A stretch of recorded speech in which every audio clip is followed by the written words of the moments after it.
दिवाळी काय असताय आणि काय करताय दाखवतच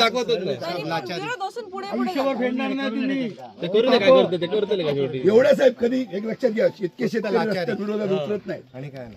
शेतकऱ्यांची सहमती असेल, त्यांनी स्वकशीनं विकलं असेल तर असे शेतकरी लढायला येत नाही. कुठे मोजणीला पोलीस फोर्स लागतो मला सांगा.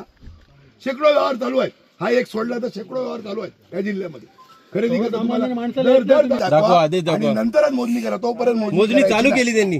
ती खोटी अरे त्यांनी ती खोटी ती केलेलीच आहे रे. ती केली बनवलेलीच आहे. ते सगळं रंगवलेलं आहे. हे रंगवलेलं आहे. पण शेतकरी बांधव हो, शेतकऱ्यांना तुमका मी एक सांगताय, यांची सगळी जरी कोण उतरले खाली तरी तुमचे हक्क हे नाहीशे करू शकत नाही. विकून दे, हे लावून देणार. 3.5 कोटी रुपये मी सांगतो ना. हे कोण कोण आहे? गुगल कोणाचा की असा ओरिजिनचा रेट चालू आहे का म्हणून मग सांगा ना. गुगल कोण वापरता? साहेब आमची जमीन शेतकऱ्याची परदेशी बाजारामध्ये या जागतिक बाजारामध्ये 3.5 कोटी रुपयाचा माल काढून विकतोय माणूस.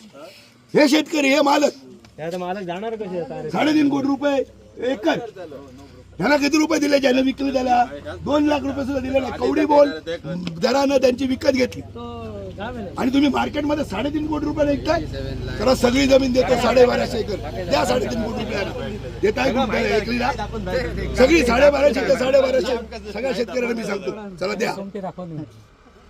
तुम्ही बाजार करणार, तुम्ही धंदा करणार, तुम्ही शेतकऱ्यांना लुटणार, शेतकऱ्यांच्या जमिनी त्यांच्या हक्काच्या विक्री बाजारात विक्रीला आणणार. काय तुम्हाला अधिकार?